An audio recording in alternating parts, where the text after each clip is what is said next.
Fee reimbursement బకాయిలతో విసిగి వేసారిపోయిన కాలేజీల యాజమాన్యాలు ఏకతాటిపైకొచ్చాయి. ఇన్నాళ్ళు వేర్వేరుగా పోరాడిన engineering, pharmacy, BEd, MBA, MCA, nursing కాలేజీల యాజమాన్యాలన్నీ కన్సార్షియంగా ఏర్పడ్డాయి. పెండింగ్ బకాయిలు వెంటనే చెల్లించాలని federation of association of Telangana higher institutions అధ్యక్షుడు రమేష్ బాబు డిమాండ్ చేశారు.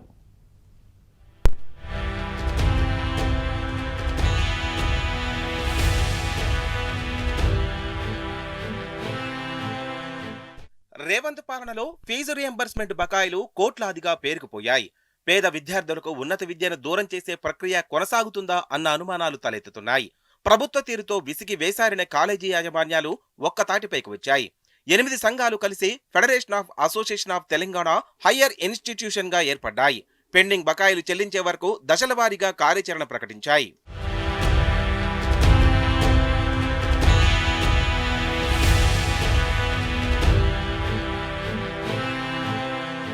పేరుకుపోయిన పెండింగ్ బకాయిలతో కాలేజీలు నిర్వహించే పరిస్థితి లేదని federation of association of Telangana higher institution అధ్యక్షుడు రమేష్ బాబు ఆందోళన వ్యక్తం చేస్తున్నారు.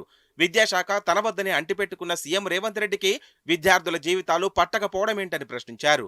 రాష్ట్ర ప్రభుత్వం బకాయి పడిన 8,000 కోట్ల రియంబర్స్మెంట్ ను విడుదల చేయకపోవడంతో బాధతోనే తామంతా కన్సార్షియంగా ఏర్పడ్డామన్నారు.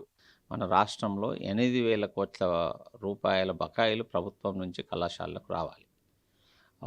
4 బ్యాచెస్ కూడా బయటికి వెళ్ళిపోయినాయి. కానీ ఆ విద్యార్థి యొక్క ఫీజు ప్రభుత్వం పే చేయలేదు, విద్యార్థి పే చేయలేదు. ఆ విద్యార్థులందరూ వేరు చోట్ల సెటిల్ అయిపోయారు. దీని విషయంలో ఎప్పుడు కూడా ప్రభుత్వం ఇది ఈ రకంగా చేస్తున్నామని ఒక స్టేట్మెంట్ కూడా ఇప్పటివరకు ఇవ్వలేదు.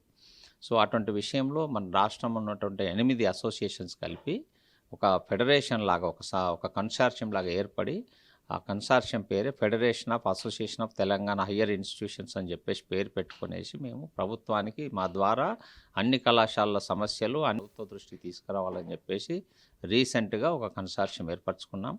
ఒక నిర్దిష్టమైన ప్రణాళికతో ఆలోచించి దాని ప్రకారం అదే సంవత్సరంలో 4 విడతలుగా మాకు ఏ ఇయర్ దా ఇయర్ ఇయ్యమని చెప్పేసి కళాశాలకు కూడా ఒక ఖచ్చితమైనటువంటి ఈ రకంగా వస్తుంది అని చెప్పడానికి ఒక జీవో ద్వారా అటువంటి నిర్ణయాన్ని కూడా తెలియజేయమని చెప్పేసి ప్రభుత్వాన్ని రిక్వెస్ట్ చేశాం. రాష్ట్ర ప్రభుత్వానికి విద్యార్థుల ఫీజు రియంబర్స్మెంట్ బకాయిలు చివరి ప్రాధాన్యం కావడం తమను తీవ్రంగా కలిచివేసిందని ఆవేదన వ్యక్తం చేస్తున్నారు. తామున్నామన్న విషయాన్ని ప్రభుత్వం గుర్తించకపోవడం బాధాకరమన్నారు.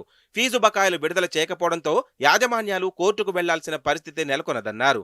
ఫెడరేషన్ తరపున మరో వారం రోజుల్లో సీఎం రేవంత్ రెడ్డి, మంత్రులు, ఇతర ప్రజాప్రతినిధులను కలిసి బకాయిలు విడుదల చేయాలని వినతి పత్రాలు సమర్పిస్తామని వివరించారు. ప్రభుత్వం స్పందించకపోతే తమ భవిష్యత్ కార్యాచరణ ప్రకటిస్తామని తేల్చి చెప్పారు.